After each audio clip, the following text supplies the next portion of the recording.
I don't think it was a particularly good move to have the same staff announcer at an entertainment hour than they had at a professional wrestling hour. Professional wrestling? Can you imagine the mind of the person who watches professional wrestling? I heard that in a Woody Allen movie once. Well, anyway, my name is Robert Smith. And I want to welcome you to another edition of the Outdated Entertainment Hour tonight. Tonight, well, we have a special one for you. We have two esteemed guests, theater expert and actor Adam Baritot, as well as writer, author, gentleman about town, Brian R. Solomon. Together, they will bring you into the world of theater once again. It's our third theater production. And oh, how we laughed at the first two. It was exciting, it was fun, and we cannot wait to open the doors and let you in again, too. The Outdated Entertainment Hour. That'll be 50 cents, please.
Hi, everybody. Welcome back to the Outdated Entertainment Hour. My name is Bob Smith. We haven't seen in a while. We're glad you're back. We have a really special show for you theater fans, but you don't have to be a theater fan to get into this one.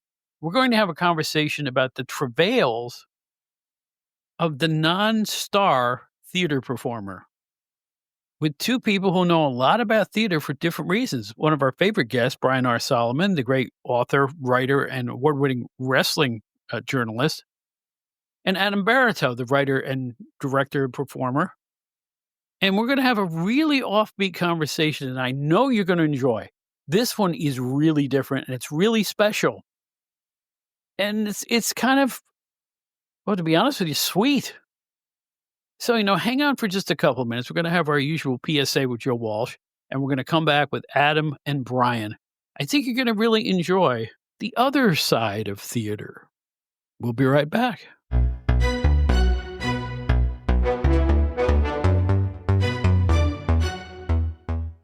Hi, everybody. This is Joe Walsh. One thing I do when I'm not playing rock and roll is get on the air as an amateur radio operator. Also called ham radio, is a communication service provided by ordinary people just like you and me. Ham radio operators are everywhere, in your city, your area, your neighborhood, in any country you go to. We have a national emergency communication system in place 24/7, 365. In case of natural or man-made disasters, earthquakes, tornadoes, hurricanes, floods, you name it, we're there. Find out more about amateur radio at arrl.org/whatishamradio. See you on the air.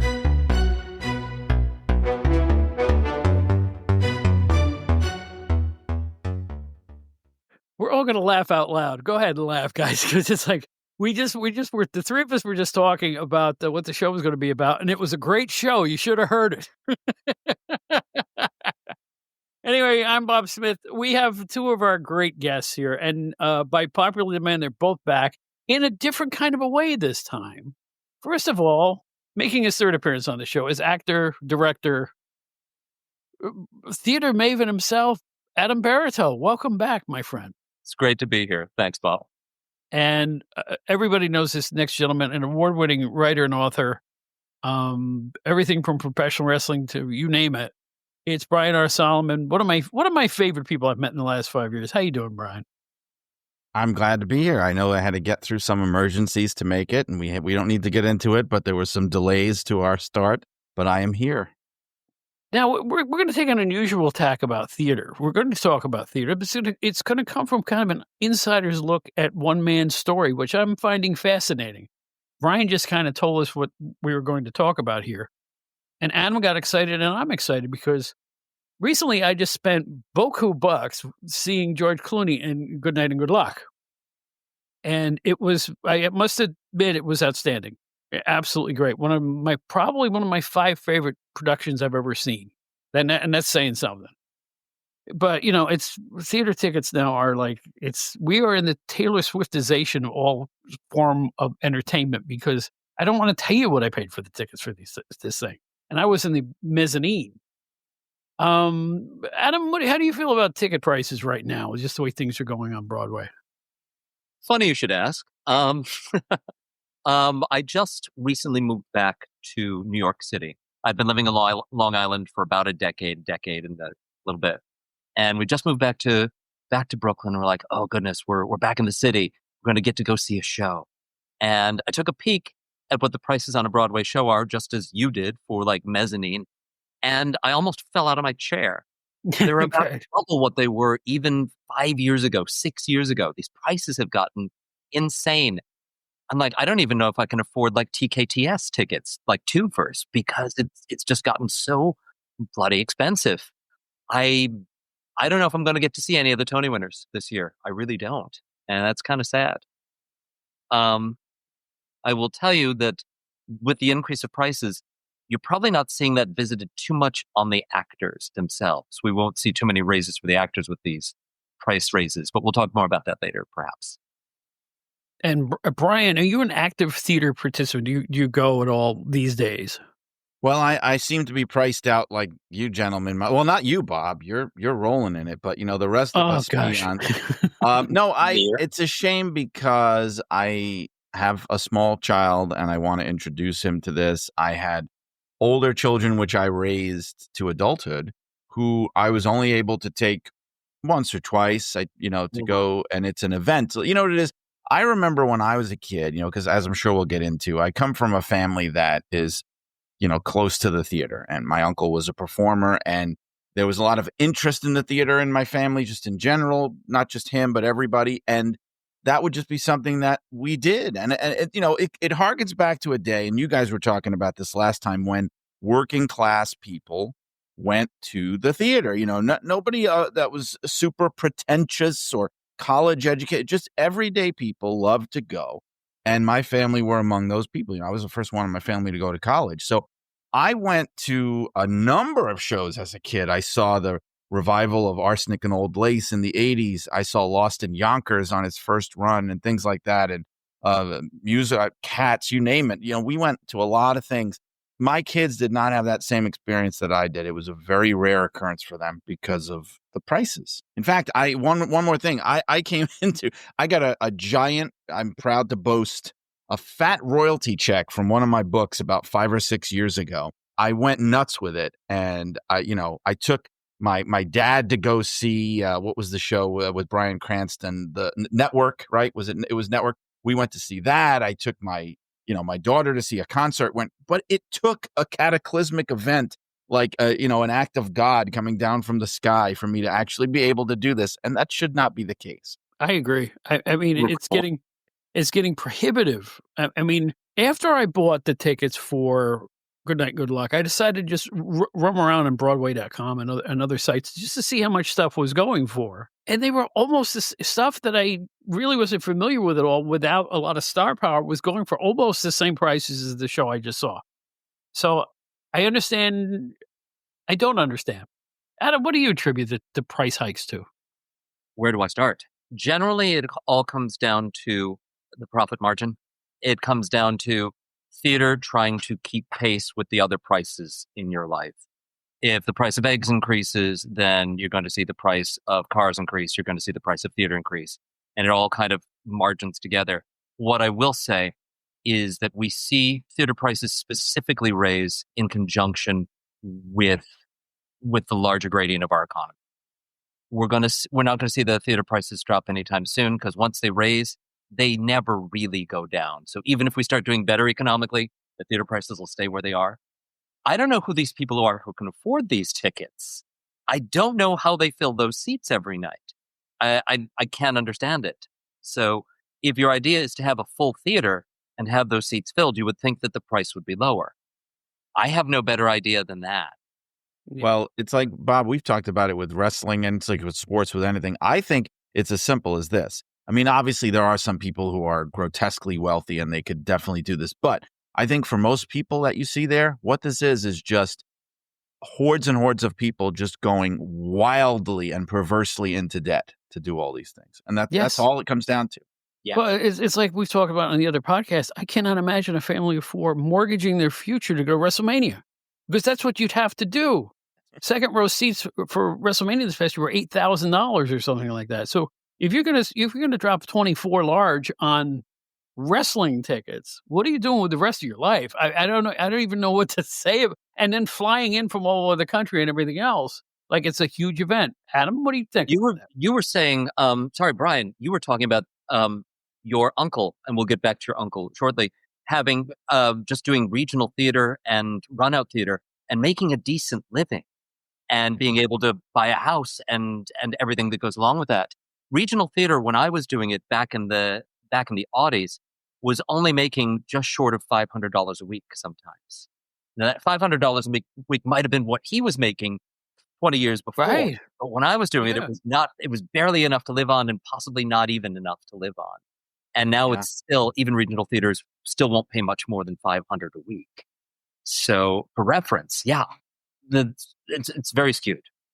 Yeah, he was able to support himself. And, like I said, the family kind of all lived together as one of those Italian families, where if you didn't get married and have kids, you just stayed with everybody. And so he was the biggest breadwinner for a number of years. And then he got to the point where he was very self-conscious, because he sort of became the one who was least carrying his weight in the whole equation. Those national tours, which we'll talk about, that's where he really made his best money. In the late 50s, early 60s. Yeah. Brian, let's talk about your relative and his life in theater. He started to talk to us about this before I hit the record button, and it was fascinating. And I hate to ask him to repeat himself, but it's a fascinating story about a fascinating guy and his adventure in theater, the other side of theater, really. Tell us about your relative. Well, I'm happy to do it. And actually, pre-talking about it helped me to fine-tune it, because everything was just falling out of me because I was so excited and anxious to talk about this man. So now I could do it in a more measured way. So this was my great uncle, and he was my grandmother's brother. We were very close. He was like a grandfather to me. He was not like an uncle. He was truly like a grandfather. And his name was Peter Purpura. His stage name was Peter Costanza. And he had a career in musical theater and in theater in general that stretched through the whole golden age of theater, like what you guys were talking about, 50s, 60s. And he had this whole kind of arc where he experienced a lot of success, then reached a certain point and hit a wall. And listening to you guys last time actually even helped me to understand how and why he hit that wall. So I'll give a little background on him. So the theater was his life. He never married. He never had children or a family. He lived with his brothers and sisters and things, and his parents, even though he didn't need to. He could support himself. But he served in World War II overseas in Japan right after the war in the occupation. When he came back, he jumped right into the theater because that had been his love even as a teenager, to get into it. And he started performing for a group called the Provincetown Players. And they were located initially in Greenwich Village. That's how he found them, because we're from Brooklyn, and they had mutual friends. And then they moved to Provincetown in Massachusetts. And then they established a theater in upstate New York called the Forestburg Playhouse, which still exists. And he really cut his teeth there, and he made lifelong friends and all kinds of things. And he was doing Gilbert and Sullivan, Shakespeare, all kinds of musical adaptations. He was very proud that he did all this Shakespeare. And because what I should say is that he took his work very seriously. I think at heart, he really wanted to be an opera singer, and he had a very powerful baritone voice. he would be, sometimes I'd come over to the house and, he'd be upstairs in his room and you could hear him 2 floors down because he would have a record playing of, La Boheme or whatever, Madame Butterfly, and he'd have the sheet music out and he'd be singing along with it at the top of his lungs. And he would just do that for fun. So that was his real love. Like, I think he wanted to be an opera star, but he got into musical theater because in those days, again, like you guys talked about, that's the type of singing and performing they were looking for. Those big personalities, big voices that could carry to the back of the theater, perfect diction. He lost his Brooklyn accent and he had the most marvelous transatlantic accent. I like to imitate him all the time. He had this booming voice with this transatlantic accent and got his teeth capped, the whole thing. And he got involved with doing national touring productions of Broadway shows. That's when he really had his biggest experience. The first one that he did was Kismet, when Kismet went on the road nationally, because what they would do is when the Broadway show would run its course, they would take it on the road, and a lot of times the big Broadway stars would not go along, so they would have to have other people fill those roles. So that was his break. He did, in this glory period, he did Kismet, he did Most Happy Fella, he did Fiorello, he did Little Abner, he played Earthquake Magoon, who's like the big heel in Little Abner, because he's a big guy. He was a big guy. He was 6'3", and his weight was all over the place. He would be fat, he would be skinny, he would be in the middle. It fluctuated a lot depending on the role. And so it got to the point where his biggest break as a national tour was in Camelot in the early 60s. He got to play Merlin and Sir Dinadan, and he would do all these. I remember even as a kid, he would do all the lines. I wish I could remember. There was a line, like he had the opening scene in Camelot because Sir Dinadan sees Guinevere's caravan coming towards Camelot. She's going to marry King Arthur. And it's something like, I see the queens approaching, or, that kind of thing. And it's the opening line of the whole show, and he had it. So, he loved that kind of stuff. He met so many people doing that. He worked with Katherine Grayson. He worked with Stubby Kaye, many other people. And then the thing that happened, though, was he finally got to Broadway. There was a show called Pickwick, which was based on the Charles Dickens novel Pickwick Papers. So the idea was Oliver had been a hit from Oliver Twist. So they were like, what's another Dickens novel we can take? We'll chop off the second word, just like Oliver Twist. Oh, Pickwick. So they did that. But here's the thing. Pickwick was a huge hit in England. It was a big hit on the, what is it there? Their equivalent of Broadway. I forget what it's called. The West End. And it was anchored by a guy named Harry Seacombe, who was a big star over there, musical star. It did not carry over, unfortunately. They brought it here. The whole family came out to see him. This was 1965. He was an understudy for an actor named Peter Bull. They came out on one of the nights they knew he was going to be in it. And, it was phenomenal. But the problem was the show flopped. And his career started to, that was kind of a peak. So 2 years after that, he was in a disastrous flop called Mata Hari, which was meant to be a musical adaptation of the famous spy, Mata Hari.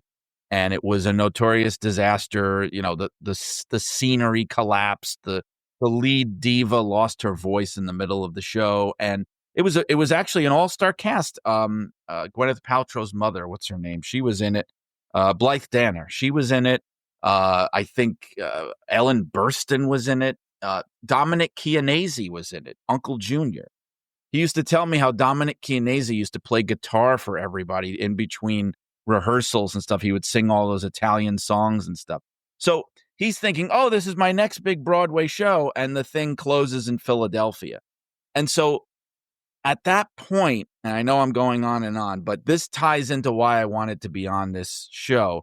When I heard you guys talking about the big changeover that happened on Broadway and in theater in the late 60s with shows like Hair, and I guess maybe the beginning of Andrew Lloyd Webber and Jesus Christ Superstar, or that where the shows, the performances started to become more modern in style. They were moving away from, the operatic or the light operatic into more kind of like modern popular forms of music and stuff that was not quite his type of material, that very melodic type of stuff, Irving Berlin and Rodgers and Hammerstein and all that stuff, and Cole Porter. And so his career took a downturn because they weren't looking for his type of performers anymore. He was also getting older. He was getting heavier.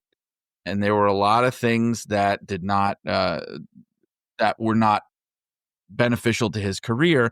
And so in the 70s and 80s, he transitioned more into doing television extra work. You know, he was on a bunch of episodes of The Equalizer and Law and Order, and he would pop up in movies. I love watching movies, and he's one of the guys one of the people in the crowd in Ghostbusters running away from the Stay Puft Marshmallow Man. Okay, those are the kind of things that he did, but that's not what he wanted to be doing. You know, I think the last thing he ever did on stage was another bizarre production. They did a musical version of Zapata, you know, the Mexican revolutionary. It was directed by Bert Convy, and this was like about 1980.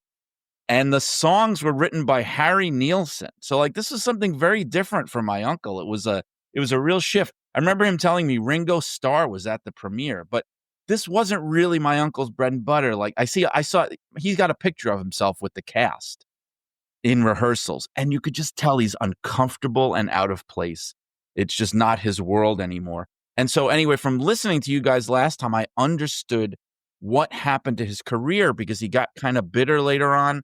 I think I was telling you guys some of those more modern shows he did not enjoy or appreciate. Rent would drive him into apoplexy whenever there would be a commercial for it or something on TV.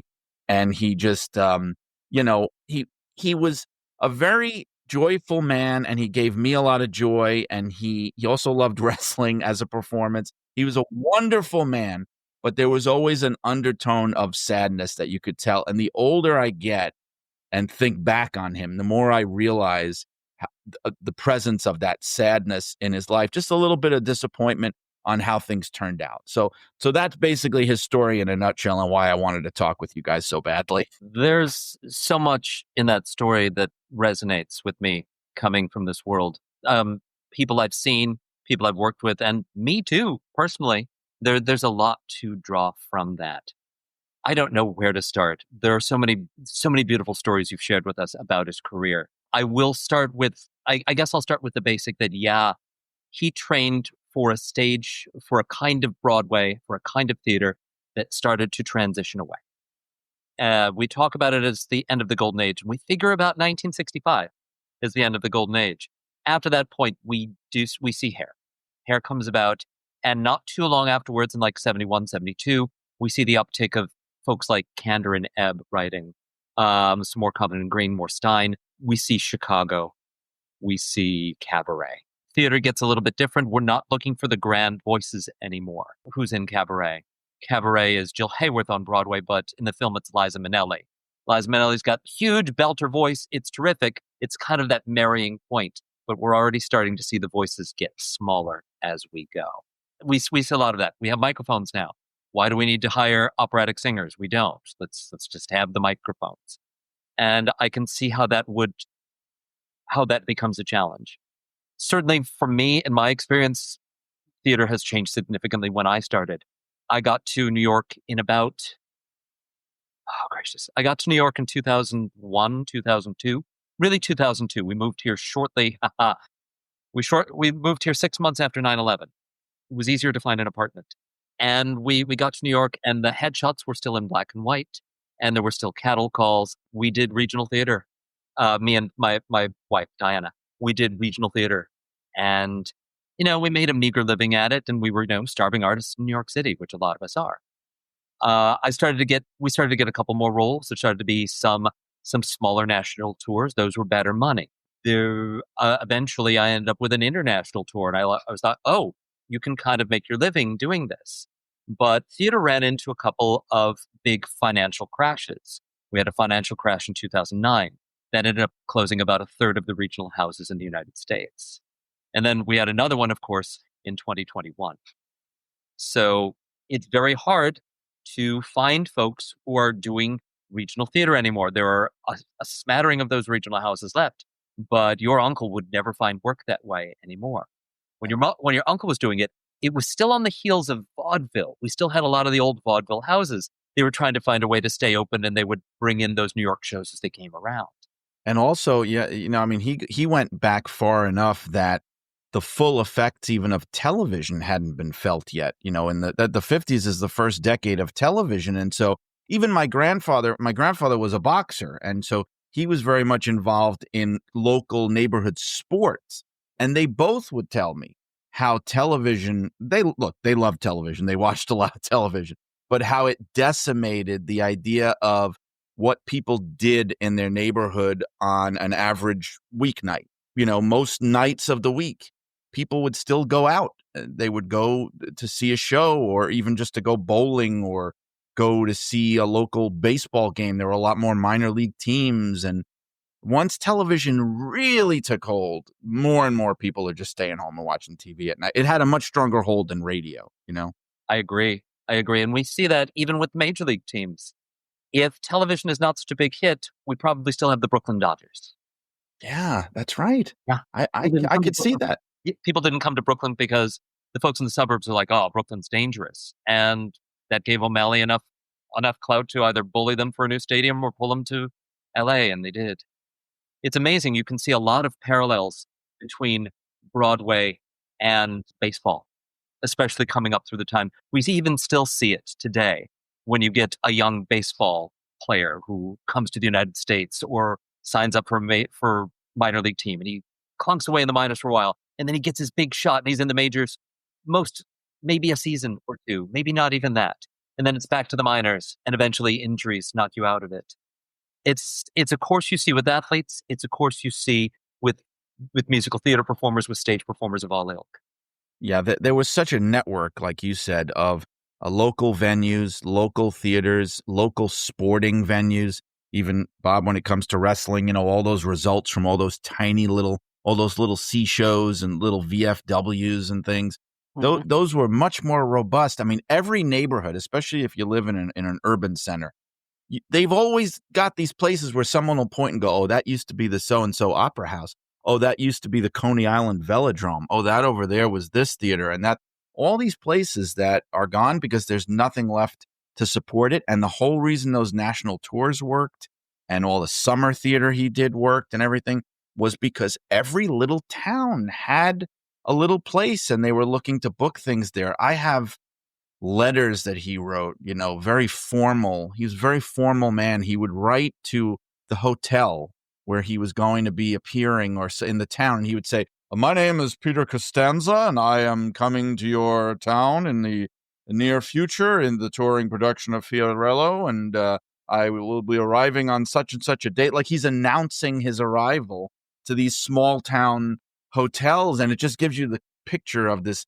traveling itinerant lifestyle that he had. My mother grew up in the house with them, and she said she almost never saw him in the 50s and 60s because he was on the road so much. He was rarely home. He once told me that he was in every state in the union except for Alaska. He went to every single state on tour for one show or another. You're right, Brian. When I was out on my first tour, I was doing a little production, a kids production of Beauty and the Beast.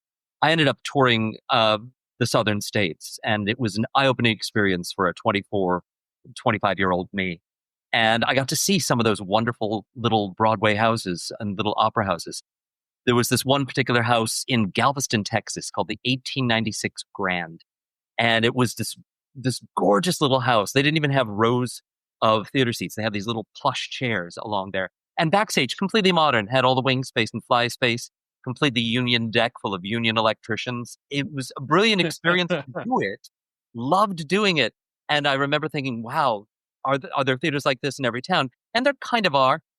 Not all of them. There are some towns where we'd end up playing like a high school gymnasium and nobody paid attention to us. But there were these lovely little places, and some of them still survive. Occasionally there's a disaster or a fire, but a few of these houses are still around, and they are little treasures wherever you can find them. Well, the funny thing is about a lot of them, a lot of the old theaters were originally called opera houses, and they still have the name opera houses, even though no opera has been performed there in a century. And it's this ironic thing, because we're talking about things being phased out. I mean, it harkens back to a time when opera was waning as a popular activity outside of the big cities, and musical theater and vaudeville was kind of superseding that. But I remember I lived in a small town in upper state Connecticut from where I am now, called Derby, or near Derby.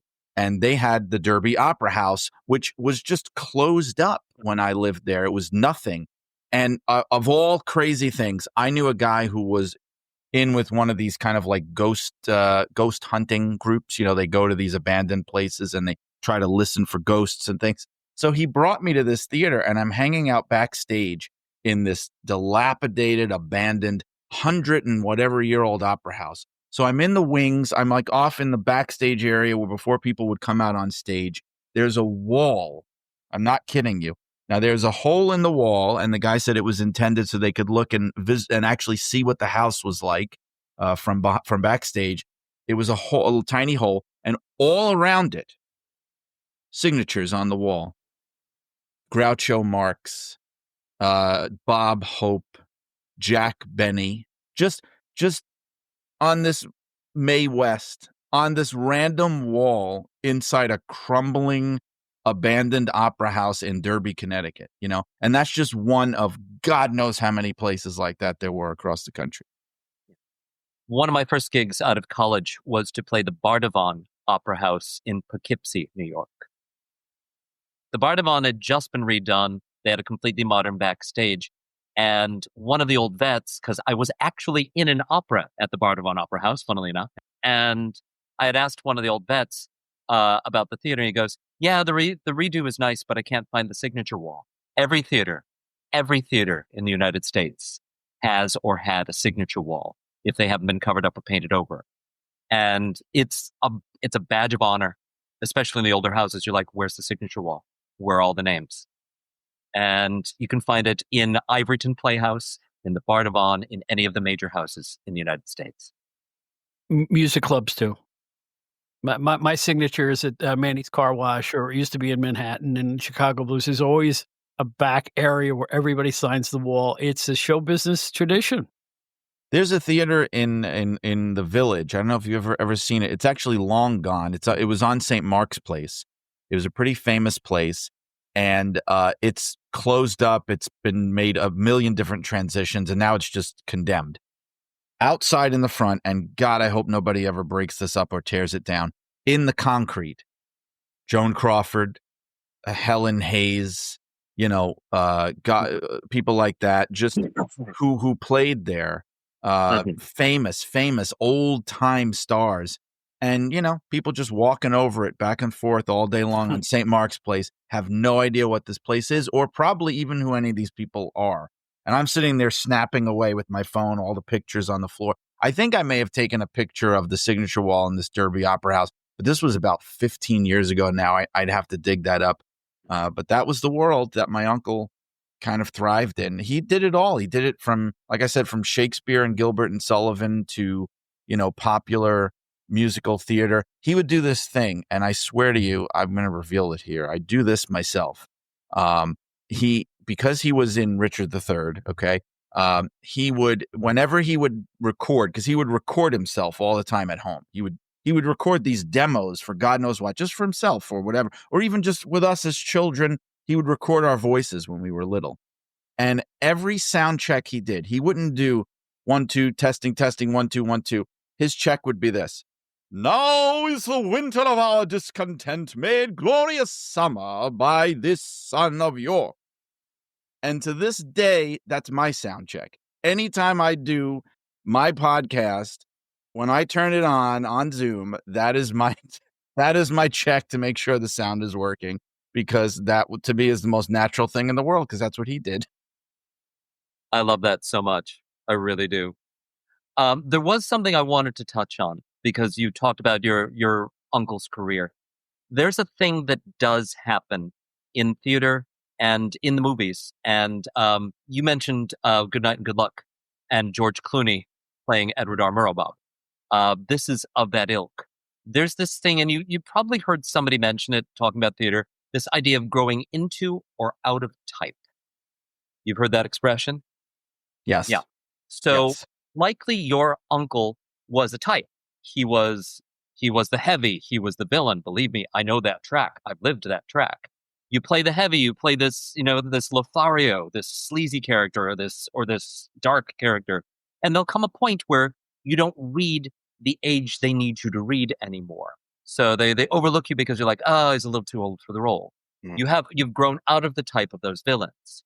You haven't yet grown into the type of the dads, or the granddads, or the Arvide Abernathys in your Guys and Dolls.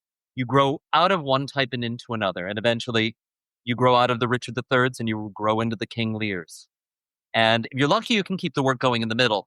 But all sorts of performers, you hear it from even the George Clooney's, you hear it from the Ian McKellens, the idea of there being a lean time toward the middle of your career where you're neither the young ingenue, nor the dads, nor the granddads yet, or the various names they have for those traits depending on your track. It almost makes me, I wish that he had maybe stuck it out. Maybe he could have found that later era of his career, because by the time, I would have to say by the early to mid 40s was when he really seemed to give up. There was just, as a young man, I think you're right. He was a big guy. He was tall. He was thick. And so it was hard for him to be, let's say, a leading man. He was a handsome man, but he was not what you'd call, drop dead gorgeous leading man. He was a decent looking, handsome guy, but he was big.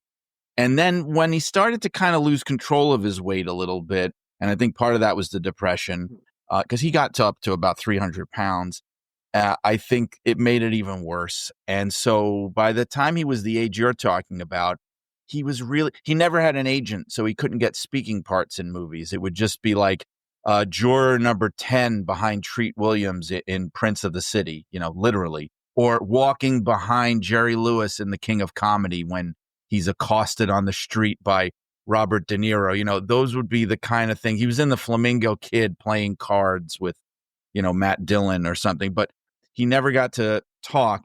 The last time he ever told me even that he went out to try for a show, he was very glad he didn't get it, he told me, because it was a show called Legs Diamond, which was another massive, notorious flop from, I want to say, about 1990. So he would have been already past 60 by this point.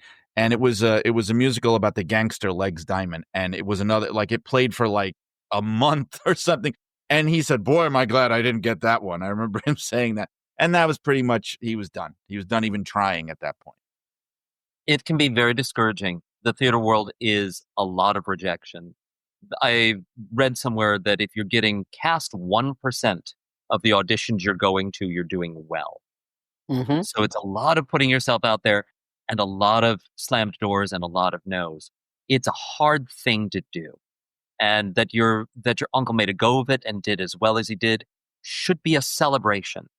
And I think because he got so close is what made it hurt more, because I don't know this for a fact, but I imagine coming from, he came from a working class immigrant family. His parents were immigrants. The family business was tailoring and embroidery, that kind of thing. He never even finished high school, because they would put you to work and that kind of thing.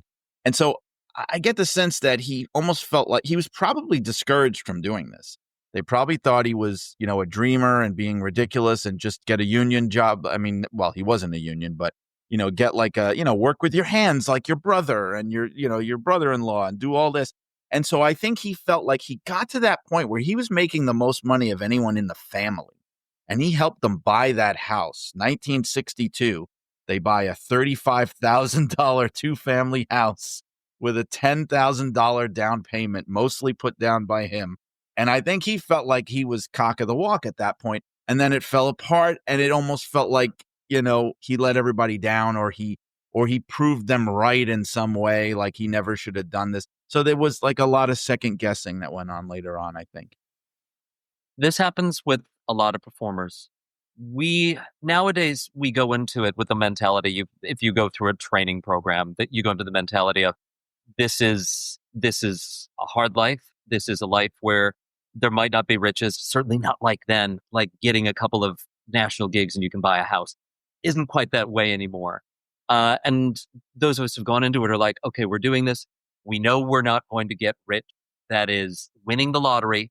And if you're in the right place at the right time, or you plug away for long enough, then it can maybe happen. It's talked about, one of my old professors used to talk about it as a sliding scale. You can be the most skillful performer that ever was, but you still need luck. You still need to be in the right place at the right time, or it ain't going to happen. Likewise, you can be dog crap. You can be not a great performer. You can be unskilled initially, or not as well trained as others around you, but you could be incredibly lucky. The old sliding scale I hear talked about is a performer who was incredibly skilled, who was not lucky initially, was Dustin Hoffman. He plugged away for years and years and years and years and years before he got The Graduate. A performer who was lucky at the very beginning of the career might be Keanu Reeves, because his mother was a casting agent. Luck as a factor in both ends. And it's always fascinating to me, the luck versus skill dynamic. It's very true. I mean, you look at someone like Harrison Ford, he had given up. He had been in movies for maybe 15 years before Star Wars. He was working as a carpenter on the lot, and they basically gave him a shot, and he got back into, I mean, he went back so far. I think he had been a contract player when he first started, you said Dustin Hoffman, but there's another, Gene Wilder. I remember I read Gene Wilder's biography after he died, and he talked about how by the time he got the producers, he was ready to give up. Like, his biggest thing before that, I think, if I remember right from the book, that he had played in the stage version of One Flew Over the Cuckoo's Nest, because Kirk Douglas had wanted to do it and he got too old to do it. But he was producing it. And that was sort of he got discovered, I think, doing that. But he had been plugging away for years. And there's so many stories like that. And by the way, that was from the days when they actually would send talent scouts from Hollywood to Broadway and pick people off the stage to come out to California, which I don't think happens as much anymore. Virtually not at all. Usually people who get into a show either are walked in. Sometimes you hear about the stage manager or a producer walking the person into the audition. That's basically saying this person needs to be cast. Sometimes you'll hear that expression. Or people crack lucky, like they're looking for some particular thing and somebody fits that very particular bill, and boom, in you go. And then you're on the other side of the door. You make of it what you can make of it. I do not know about talent agents really going to gigs anymore. I'm sure it happens. I'm sure it occasionally happens. But your average casting agent, at least up until the 2020s, casting agents would get hundreds and hundreds of mailers and postcards a day. Hundreds and hundreds. And maybe these folks are worth the time. Maybe they're not. They're really looking for something to stand out. Now what's happening is the postcard campaign doesn't really happen anymore. It's, do you have a TikTok account? Can we see your TikTok account? Show us what you can do on your TikTok account. How many followers do you have? Oh, you've got 10,000 followers? Okay, sure, we'll sign you, because there's at least 10,000 people who are going to want to see what happens. It's all about getting the following before you get to the point where we're actually doing the work. It's a fascinating new time.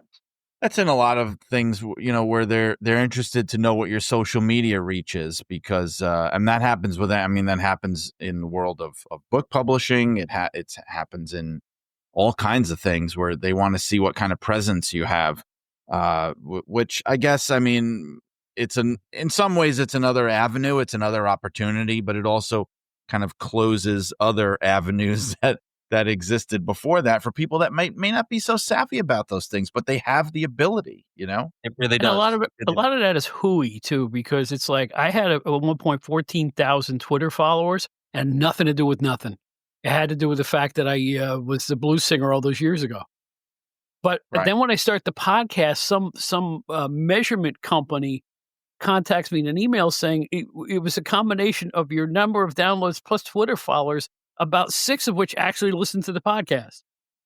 So it's all hooey. It's all smoke and mirrors, how this stuff is tabulated. By the way, I have a Broadway connection. I don't know if you know this, Brian. The first band I ever put together in Long Island, my drummer, and I was talking to Adam about this before, is a guy named Bill Lanham, who played in the pit for Les Mis during its entire Broadway run. What he was doing with me, I have no earthly idea. I heard you talking about him. Yeah. Yeah, but I worked with Bill. And secondly, I was on stage the same night as Dominic Chianese. I was on stage at BB King's Blues Club in Manhattan on 42nd Street, right? And I had been invited to jam with BB King and John Mayer and a bunch of musicians at the end of the show. But one of the opening acts, for some reason, was Dominic Chianese at a blues concert. I have no earthly idea who booked this thing. And he's singing his songs off his new album of Italian standards, right? And I'm like, who booked this? But the audience was completely respectful because, it was Uncle Junior. So this was post Sopranos. Oh, he was on the show at the time. Oh, Yeah, wow. at the time. So Why not? an interesting happenstance, but I have been on the same stage and actually had a nice conversation with Dominic Chianese. So he crossed paths with these people, and he would tell me these stories, and sometimes I didn't always believe it. And then I would after he passed away, I found things, like the Catherine Grayson thing, or he had signed pictures from Stubby K, who had come to see. I think one of the shows that he was in was a show that Stubby K had introduced on Broadway. I don't remember which one, but things like that. Or he would tell me about, he broke in with Ellen Burstyn. They were like in a group of actors who were all getting their break at the same time. He was very close friends with Carmen Coppola, Francis Ford Coppola's father, who lived in Queens. And he would tell me, because he was an opera conductor, a classical music conductor. They knew a lot of the same people. They moved in a lot of the same circles, and they were Italian. And so my uncle would go and visit him in Queens, and he would say how Talia Shire, who was to him was just Tally Coppola, was there like giving them coffee and cake. She was like a teenage girl. And, Francis was already in Hollywood trying to make it, so he wasn't there. And I'm thinking all my life, I'm growing up thinking he's making this shit up. I don't know. Can I say that, Bob? He's making it's all good. We're all adults here at the Outdated Hour. He's telling me these stories, and he died, and I have it over here on the shelf with his things. I find a little address book, and I'm paging through the address book, and it says Carmen and Tally Coppola, and the address and phone number. And I think they lived in Great Neck. Great Neck is where they were living at the time. And I'm going, man, this was all true. All the things, all the stories that he told were true. All the crazy experiences that he had. I remember he had a great animosity towards, and I think this was jealousy. There was I'm trying to remember the guy's name. It'll come to me in a second. He had a whole career in musical theater. That's what he was known for. But then he transitioned when Law and Order came on. He became like the star of Law and Order, and that's what he became known as, being a cop on television. What was his name? Jerry Orbach. Jerry Orbach. He hated Jerry Orbach. Just the most random thing. He would see, because he'd watch Law and Order, because he actually got to be an extra on Law and Order, so they crossed paths again. And he would go, I remember him watching the show at home, and he would go, "That man looks like a goldfish.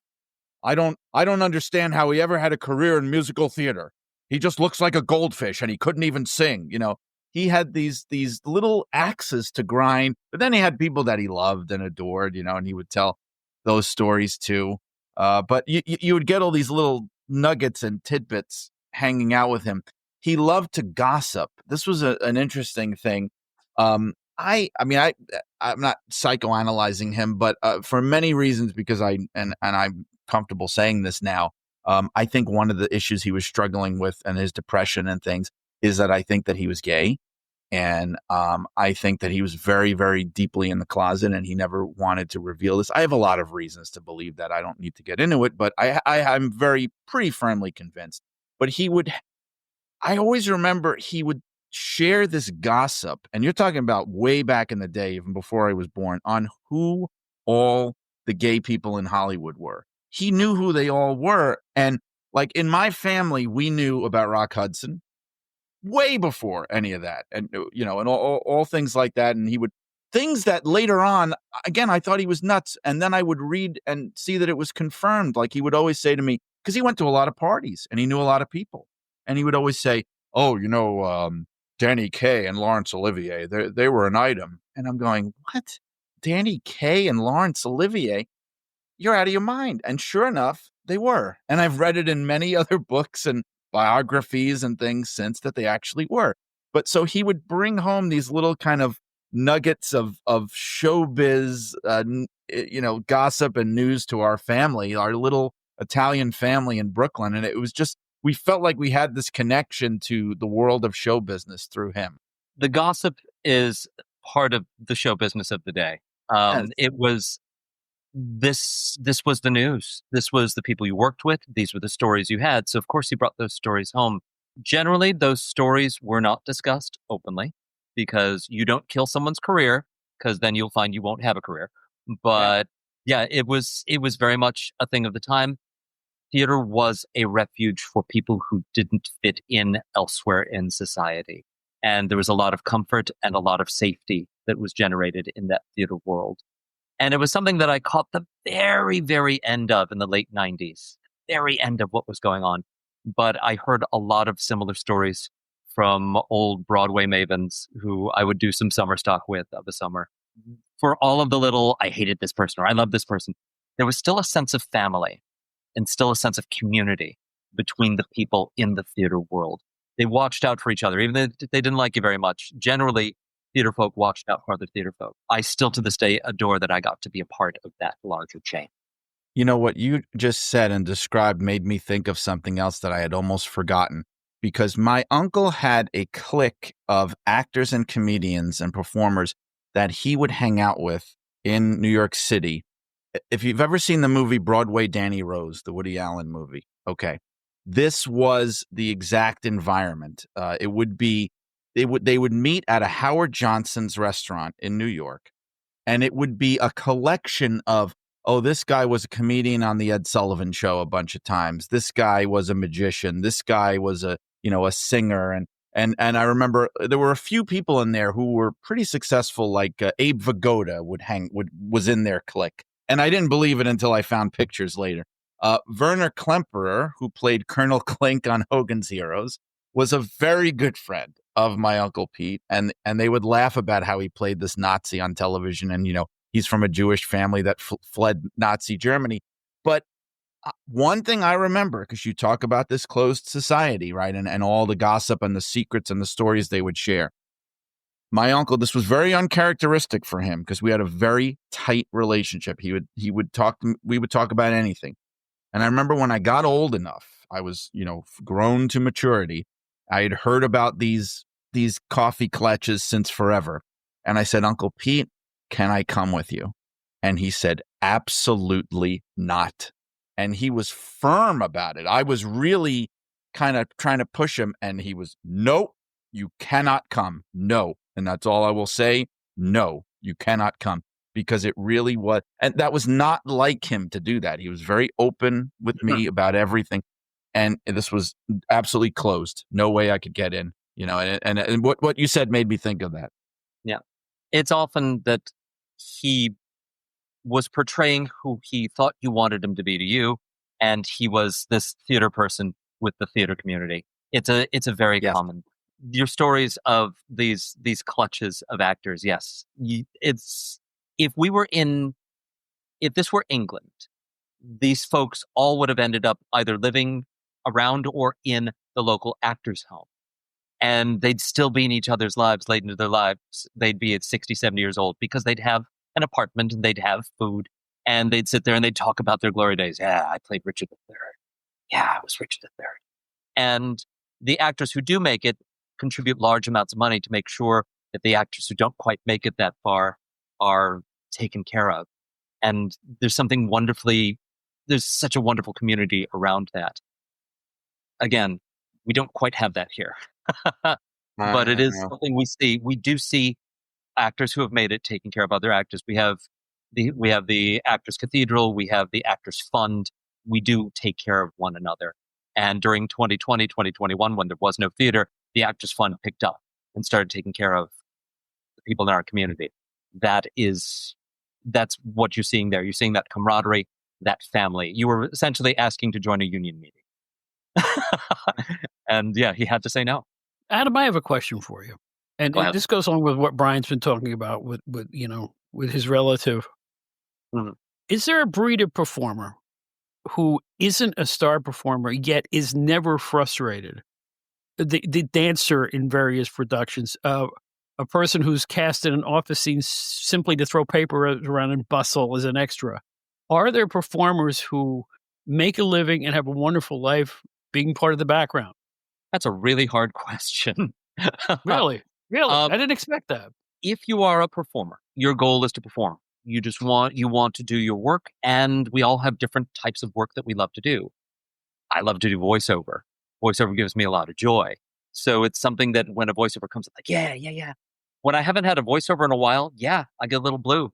I get a little dejected. When I haven't had a show in a while, I get a little blue. I get a little dejected. I'll go, I really wish I had a show. And I might press a little bit more. And if things aren't happening as frequently as I'd like, yeah, it might make me a little bit sad. This is true of any performer. I've been lucky enough where I've diversified, where I've got a couple of different irons in the fire. Maybe somebody needs a bass player this week, as we were talking about before Ryan came in. I'll be like, okay, I got my bass. I'll go play for them. Sitting behind me, I haven't played one in years, but I've got a tuba sitting behind me. And I'm like, a year ago, somebody's like, hey, we've got a gig. We're playing in a graveyard. They were doing like Memorial Day. Do you have an axe? Can you come play tuba on the graveyard? We'll pay you for it. I'm like, I don't, but if I were to buy a tuba, I could write it off. And yeah, diversification has been key for my career because when one thing dries up, maybe something else opens up. And it's very tricky if you've put all your eggs in one basket. You're going to be a musical theater star. That's all you're going to be. And if you stake your whole psyche on it, you stake your whole life on it, if it ain't happening quickly, yeah, that's going to be frustrating. And for your uncle, I'm like, maybe if you'd held out another 3-4 years and kept auditioning, you would have pushed into your next type. Maybe you might have had a second surgence of your career. Who knows? Who knows? But what we tell a lot of young performers is you don't get cast if you sit on the couch. You kind of have to get out there and you kind of have to do the work in order to get cast. In order to be seen, you have to do the work. You have to get out. That is true. Even on modern Broadway, there were veteran performers who have had smaller roles who are cast as someone older in a show who steal it. It still happens, right, Adam? Yes, absolutely. They're sometimes called, oh, God, I forget the name of it. I'm going to call it a honey roll. That's not the real name of it. But you'll get this old performer, someone who's been on and off Broadway for a dozen years, maybe has 3 or 4 shows, a bunch of regional things. And they come on like halfway through the first act and they say a couple of ribald and naughty things. And then they walk off. And when they come out for the bows, big hooting and hollering as they walk out and everybody's cheering because it's, oh, he said dirty things. We love this guy. It's a very Broadway thing. And there are shows that have those built in. She Loves Me has a role like that, where about 2/3 of the way through the first act, you're in the cafe, and there's a character making just ribald statements, and it's terrific. Sometimes that happens. Shakespeare would even write parts like that into his plays. Like the porter in Macbeth in the middle of this dreary, horrific story that this guy is telling all these dirty jokes.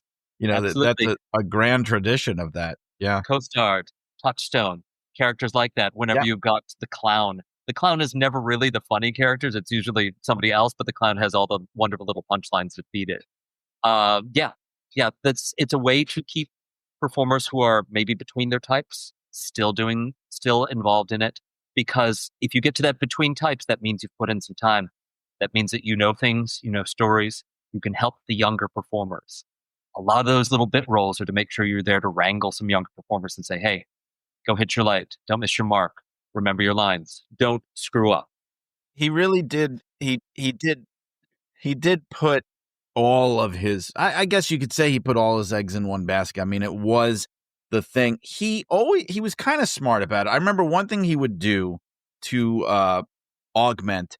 It was actually pretty ingenious. I still have his traveling bag in here. When he would go on the road, he would sell Full-A-Brush on the road. So Full-A-Brush, it was like a door. I don't know if people know what that is, but it was like a door-to-door thing where you'd sell whatever random items were in the Full-A-Brush catalog. They would furnish you with these items.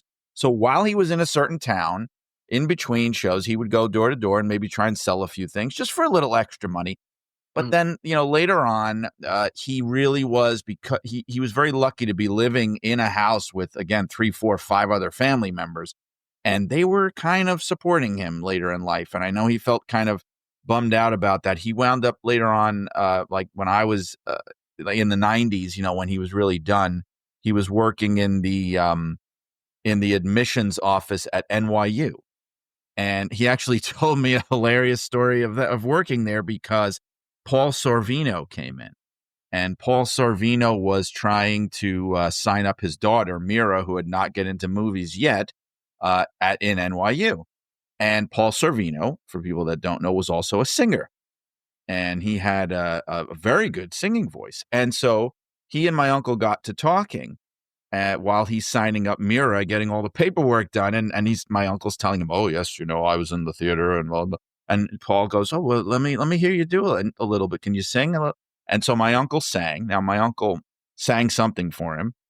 And Sorvino goes, oh, you have a very nice bass voice. And my uncle goes, I beg your pardon, but I'm a baritone. No, I'm pretty sure you're a bass. I know voices, you're a bass. And, I am a baritone. And it turned into almost like an argument between Paul Sorvino and my Uncle Pete in the admissions office at NYU as to whether he was a bass or a baritone, which he was a baritone, by the way. Yeah, but even then he would have stories like that. He had and again, this was something else I think that bothered him. There was a woman who was a very close friend of his.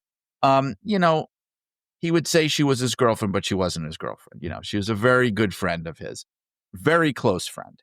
And she was a little bit more savvy than him. She had made a very successful career on Wall Street. She was like one of the first female buyers of something or other. She did well for herself. And so she had a fallback. But on top of that, she wound up doing just a little bit better than he did. She got to play Goldie in Fiddler on the Roof in the, not with Zero Mostel, but after he left. Yeah. After Zero Mostel left in the early 70s, they replaced a lot of the cast members before the movie had come out. And at that point, she got to play Goldie. And so that was beyond anything my uncle could have dreamt of. She was in a pretty successful off-Broadway show that was based on kind of British Restoration drama. It was called The School for Scandal, that kind of thing. It was called All in Love. And she got a lot of rave reviews for this. Dom DeLuise was in the show. And I think that may have made him feel a little more inadequate too. I think there were even times where she was lending him money to try to help him out. And, so a lot of those combining factors were, I think, bringing him down towards the end of his career.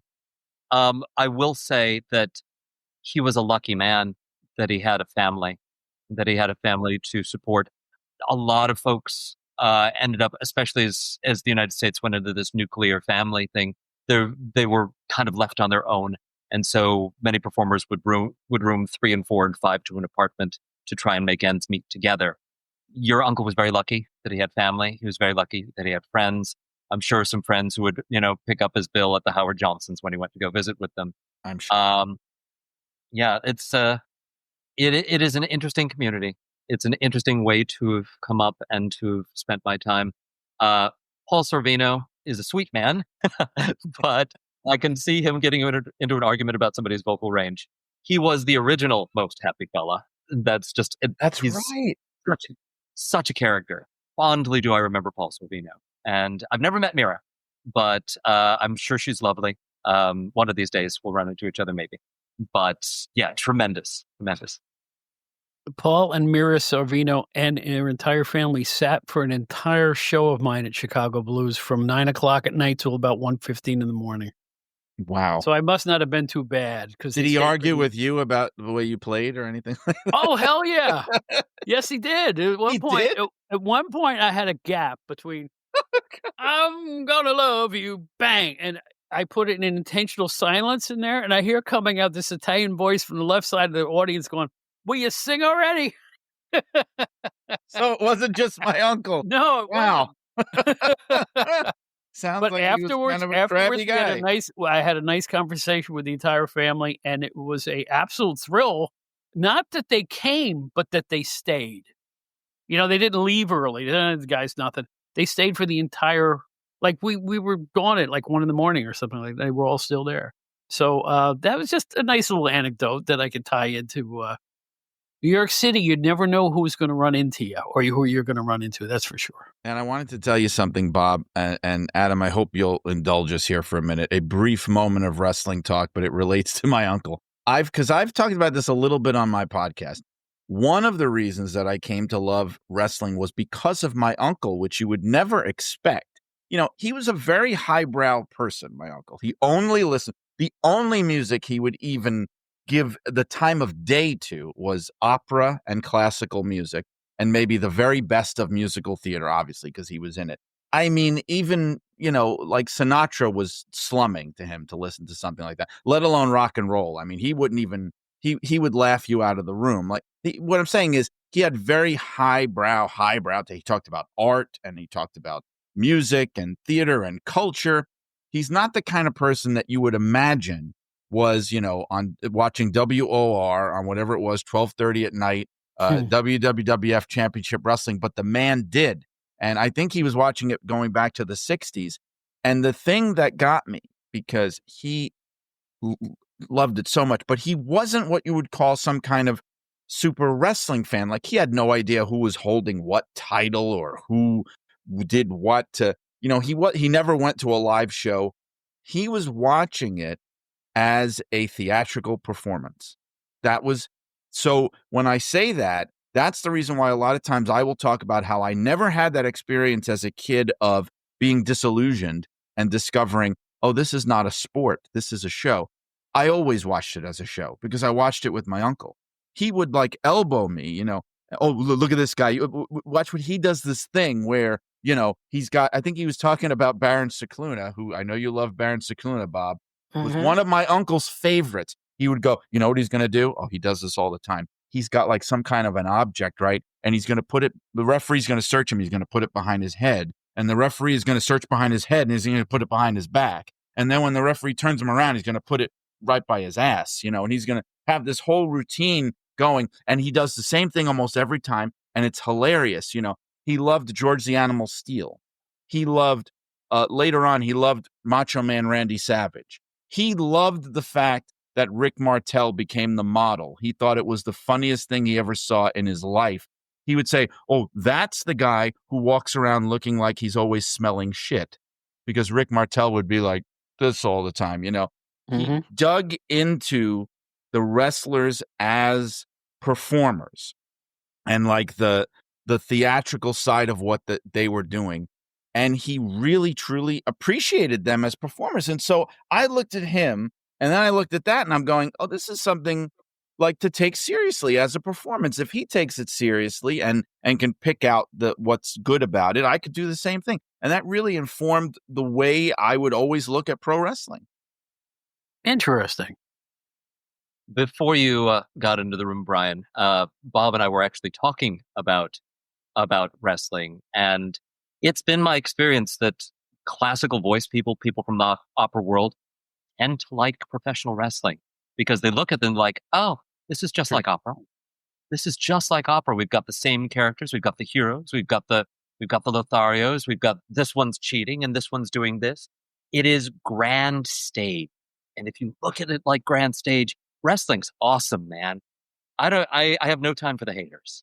So I have read that Arturo Toscanini, who the famous conductor, the man of the mid-20th century, you know, opera and classical music, the leader of the NBC Symphony Orchestra, the man was an absolute degenerate lunatic wrestling fan to the point where people would be embarrassed. Like they would come to his house and he'd have wrestling on the TV and he'd be screaming and cursing.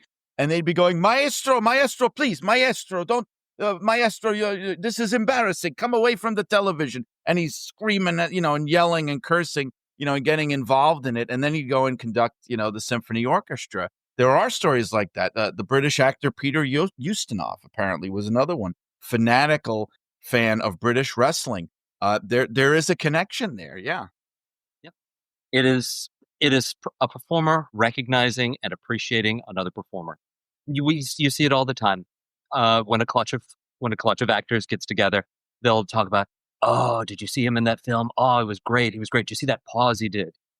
The last time I had a clutch of people like that we were talking about Gary Oldman in Tinker Tailor Soldier Spy, how he doesn't say anything for like the first 16 minutes of the film. He just walks around and people look terrified of him. I'm like, yeah, that's good. That's really good.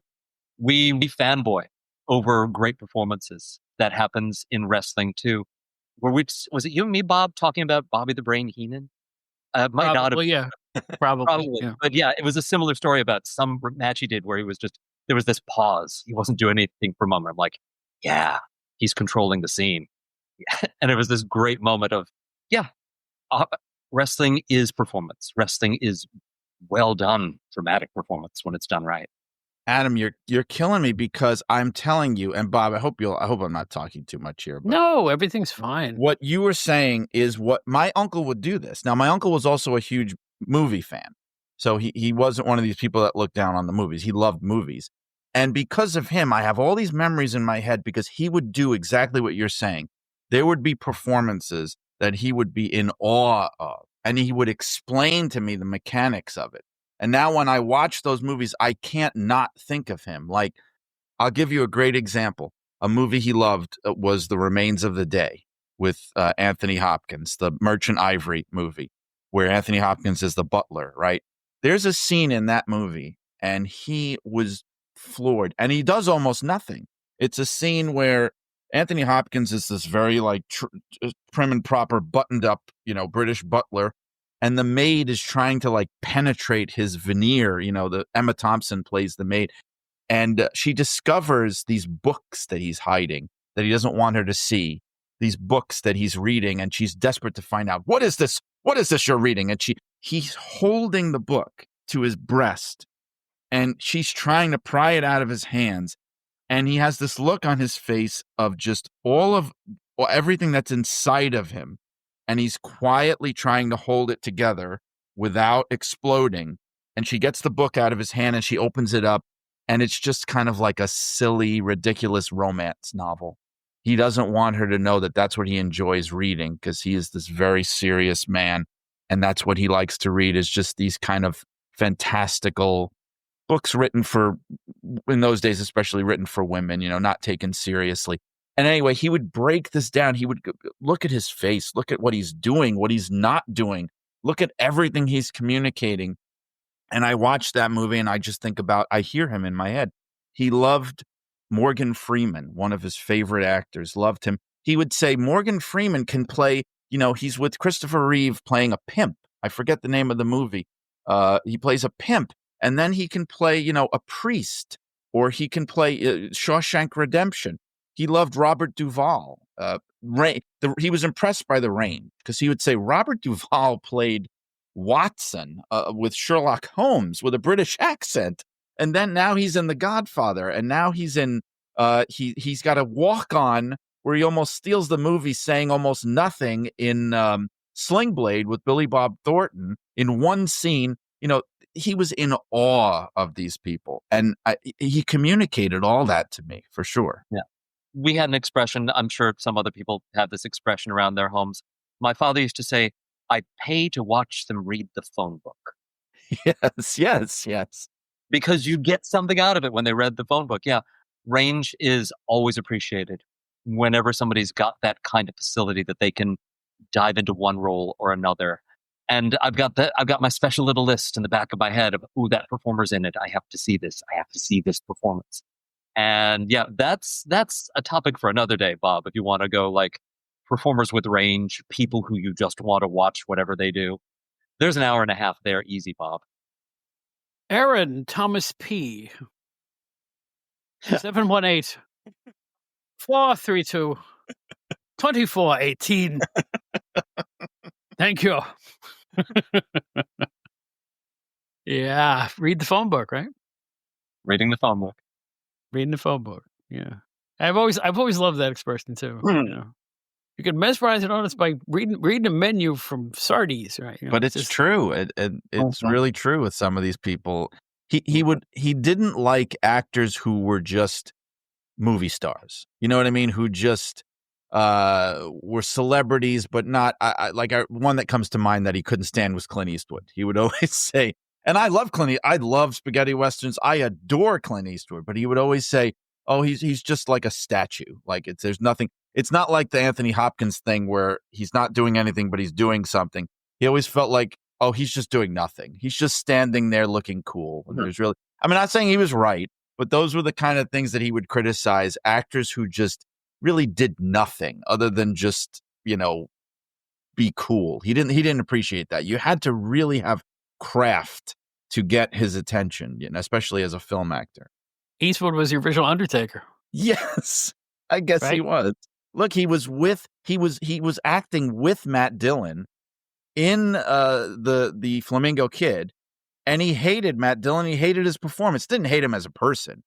He just said, "Oh, I remember him going, but he looks and acts like the Frankenstein monster." That's what he said. And he's going, and I was standing 2 feet away from him, and the man can't act his way out of a paper bag. He had his biases. I'm reminded of, this was shortly before his passing, probably 7-8 years ago. Charles Nelson Riley did his little I'm getting somewhere with this, promise. All right. Did this little biography where he was talking about his life in the theater, and he's trying to get into an acting class. He has no money, and he goes to the Bergdorf School, and Uta Hagen is teaching, and they're like, it's $10 a class. He doesn't have $10. It's like, and they're like, just go in anyway. And his job was to call roll, and he still had the roll book, and he reads off this list of names, and it's like 25 names, and there's probably 100 Oscars and 25 Tonys, and he's like Jack Albertson, Robert Culp, please, Ann Mira, Jerry Stiller, stop standing in the corner, go sit next to Anne. He would just run down this list of this incredible list of performers, and he says, "This was my class. These were my contemporaries. We had 3 things in common. We all wanted to act. None of us had money, and not one of these Oscar and Emmy and Tony winners, not one of them could act for shit." And it's worth watching the video. Anybody listening, go look up the video of Charles Nelson Riley talking about his class with Bergdorf. It's hysterical, and he's roasting these incredibly prolific and talented performers. Craft is learned. Yeah. Craft, you can have intention, but craft is learned, and he got to see it happen with some of the best that ever was. And I think your uncle, having seen some of that firsthand, had some of that ilk of, I've seen why they can act. And it's kind of beautiful. It's beautiful how that works. Yeah, he really took away a lot of that. He would show that to a lot of us and teach it to us in ways where he wasn't even actually doing it intentionally. Just that's why I have an obsession with movies and with theater. A lot of that is because of him, because I watch the performances like he did, and then I'll try and show my kids or show my wife. I'll like handcuff them to the recliner, and I'll say to my wife, I have to show you the madness of King George, because Nigel Hawthorne gives one of the most underrated performances in the history of the movies in this thing. And he didn't even win the Oscar, and he lost it to, no offense, but for crying out loud, Tom Hanks did not deserve to beat him in Forrest Gump. Tom Hanks was good, but he was not Nigel Hawthorne in the madness of King George good. And so I'll go on all these rants and things, and it's because of my uncle. And he would talk the terminology like, Bob, it's like Carney in wrestling, With my uncle, everything was always like, if you really made him laugh or really impressed him, he would always describe it as, you broke me up. Because it was like, when somebody breaks character in a show, it was always, something broke me up. Like he would use that kind of lingo, which to me, I didn't even recognize as lingo because it was just the way he talked my whole life. Yeah. It must have been fascinating for you, Brian, to have somebody like that in your life from a young point in your life, to listen to all those stories over and over and over again. It seemed like it was an endless well of anecdotes. I mean, I know most people don't have that in their lives, I want to do a memoir of my whole family at one point, because I've talked about my grandfather on my show, and he was a boxer. And if you can ever imagine oil and water, it was the two of them, because they lived in the same house together, and they couldn't have been two more different people. And it was like they loved each other, but just the constant bickering, my uncle was very liberal, no shock there. My grandfather was very conservative. He was a boxer. He was an actor. It was just this strange and wonderful world. The holidays were unforgettable. I loved every minute of it. Every minute. Mm-hmm. I will say, for theater folk, for actors, especially folks who don't make it famous, folks who trudged in the background, who had their brief moments, for those folk who did regional theater for unknown amounts of time, who labored, who really put their time in, the stories at the end are what matter. I was there, I did that thing. You might not be wealthy, you might not be famous, but like a pressing in a book, like a flower you've held on to, they're like, for a brief moment, I was Richard III. For a brief moment, I was Captain Hook. For a brief moment, I was other than myself, and it was something great. And I think about that. I think about that when I think about my own career in the past and not knowing what's coming in the future. I very much feel for your uncle. His stories really do resonate. Thank you. Thank you, Adam. Thank you very much. That sounds like a capper for this one. No, Brian, really serious, a fascinating story. Absolutely fascinating story. I just, we didn't really know what to expect when we were putting this episode together. I think this is better than talking about films that we like, because it's, it's really insider to get this deep inside any subject matter. And I'm fascinated. This has been a great conversation. Thank you. I love to talk about these people. I don't get much of a chance to publicly talk about them. Why would I? I've tried to mention now and then on my podcast, but my great uncle Pete, my grandfather Tony, they were the two most influential people in making me the person that I am. They were like the yin and the yang, and I'm the end product of that. And I just want to honor them any way I can. So I'm very grateful to have a platform and a reason to talk about these stories with people other than my kids and my wife who are sick. All right, so let's do a little commerce now that we know all about this stuff. Adam, how can people get a hold of you? Tell us what's going on with you. Anything, the floor is yours, my friend. Oh, gracious. Well, generally, you're going to hear me doing radio spots. You'll hear me announcing for various television programs. I think the last one I announced was for a thing called Everything Everywhere Weddings, which is a little web episode about people working in the wedding industry. Generally, you won't necessarily catch me doing anything famous right now, but if anything comes about, I will send it to Bob so everybody knows. Oh, put a little pressure on me, will you? And Brian, go ahead. Adam, you were saying? The world of voiceover is not always that glamorous. Nah, but you know what? It's work is work, right? Keep those chops up, right? Yes, thumbs up, he says. Brian, you're going to have another exciting year because you have another exciting book coming out. Tell people about that. Tell them about your past books. Tell them anything. Tell them about your podcast. Tell them about Pro Wrestling Illustrated. Talk to them about anything. Floor is yours. Sure. Well, the next one is almost here, and I'm dying to get it out there because I've been working on it for a couple of years now. God knows I've been talking about it, and I know along the way I've built up a lot of anticipation, and I think this is going to be a big one because of the name value of Gorilla Monsoon. As people may know, I'm doing the biography of Gorilla Monsoon, Irresistible Force, The Life and Times of Gorilla Monsoon. Book is done. Really all that's left is the final approval of the layout, the photos, which are selected and paid for, but just putting them in.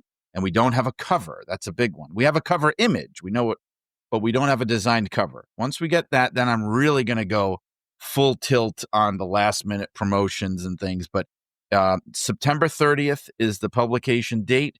So I'm going to be talking, this summer is going to be big because I'm going to start getting sample copies out there. A few people have them already. Bret Hart has reviewed the book. Jim Cornette has had things to say about it, positive.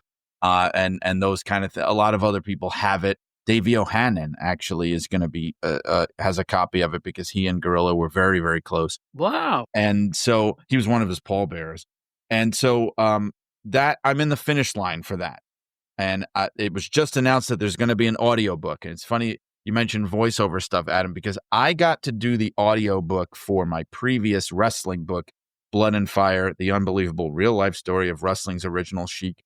I loved it so much. I got it done.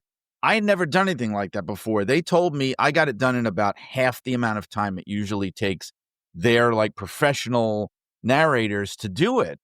And I guess it's just because I didn't know I could take that long if I wanted to. I was really pushing myself. And I said, I could do this more. I was trying to tell them, but they have their people and their like roster or whatever it is. But I loved doing that. And I'm hoping I could do it again for Irresistible Force, because I know now there is going to be an audiobook. I just don't know the details of when or who's doing it, but I know it will be happening. As I mentioned, Blood and Fire, my biography of the Sheik, which won the 2022 Wrestling Book of the Year award from The Observer. So I'm hoping that not only this one, I'm hoping will win again, but I'm hoping, and I've talked to Dave Meltzer, who's told me that he's going to put Gorilla Monsoon back on the Hall of Fame ballot, which he never made it in. He actually fell off the ballot. And I think we're going to change that this year. I firmly believe he's going to go in a landslide when this book comes out. So I'm super excited about that. The other thing, I know there's so many things like you mentioned, Bob. I write for Pro Wrestling Illustrated. I have the cover story for the current issue now, the June issue of PWI, which I did a story on what I call the WWE era. So the company now has been known as WWE for longer than it was known as the WWF, which for older people is a mind-blowing milestone. So I wrote an article about everything that's happened in those 23 years. And that's the cover of the new issue of the magazine. I've got my podcast, Shut Up and Wrestle, with Brian R. Solomon. I've got, a different guest every week. Bob, you've been on there a couple times. I've had great people on there. I've had Rob Van Dam on there, the Blue Meanie. Jim Cornette has been on there. Oh man, I don't want to spoil who I'm trying to get, but I have some big names that I'm trying to get to appear on there. Ken Patera, one of my favorite people on there. The language rating went out the window for that episode. But I'm doing one other thing that's related to the podcast, which I wanted to mention because I'm trying to build a listenership to this. I have a Patreon for Shut Up and Wrestle. It's not the podcast itself, but it's affiliated with it. It's patreon.com/Shut Up and Wrestle, where I do watch along commentaries, almost like a DVD commentary, like a director's commentary for classic wrestling events. So you can go to Peacock, watch WrestleMania 1, hit play on my commentary, and you can listen to me talking you through the show. So I have a series of those that I do on there, and it's a premium subscription on Patreon. If people are interested in it, it's $5 a month. You get access to, I've got a dozen of these things, and I add a new one every few weeks. And it's patreon.com/Shut Up and Wrestle. Before we all go, I want to give you a compliment, Brian, in that, and I want people to know this, in the Sheik book, which is, again, Blood and Fire, the unreal story of the Sheik, available everywhere still. I just want people to know this, and this is the best compliment I can give you, Brian. If people want to know why I still and always have loved professional wrestling, it's the final chapter you wrote in that book, and particularly the last 2 pages. It explains what the psychology was that draws you to it, and when it's grotesque, you can't look away from it, and why you love it, even though you hate it at the same time. Only wrestling can do that. Only wrestling can be completely ridiculous and yet make sense at the same time. I've never experienced another entertainment form that allows all those emotions in one spot. And I've had a hard time writing about that until I read the last chapter in your book. And then I remember writing on your Shut Up and Wrestle area on Facebook. I wrote why I love the book so much. And that's what I explained there. And I don't think I've ever gotten that much response for anything I've ever written on Facebook, because it was like people agreed, yeah, that's it. You nailed it. And that's because you nailed it. It's hard to explain what the psychology of wrestling was. Ed Farhat was the walking psychology of wrestling in one human being. Do you agree with that? Yes, because he lived the gimmick more than anybody did. I mean, he became the character, and not in an unhealthy, where he really thought he was the Sheik. He did not, but in a complete immersion in his creation, in the whole world of kayfabe. He absolutely, in a very savvy way, embodied what pro wrestling is. And I thank you, Bob, for those kind words, because that last chapter I did put a lot of thought and effort into kind of tying everything together. And I honestly did the same with this book.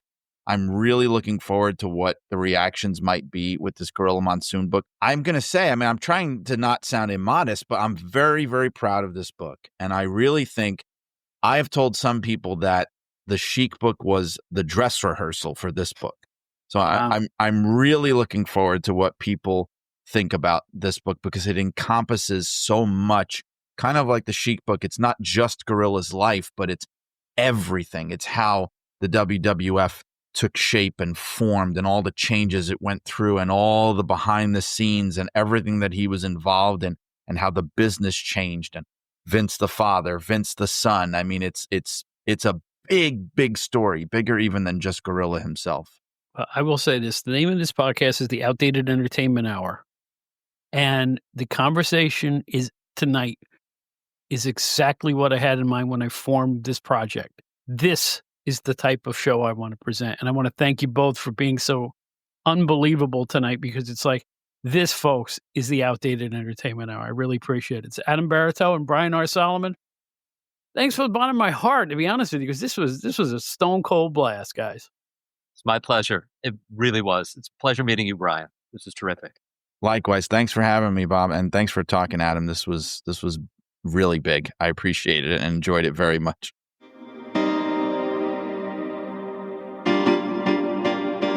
Attention, Gen Xers. If you'd like to explore the era that appeals to you, look no further than GenerationXWire.com. The generation who grew up with elite in entertainment, music, movies, TV, books, pro wrestling, and more finally has a one-stop destination for all their Gen X needs. From Aerosmith to Batman to the Killer Bees to the Twilight Zone, there's something for everybody at GenerationXWire.com. You won't find a more eclectic mix of pop culture content than at the leading website that specializes in the greatest generation, GenerationXWire.com. Check it out today.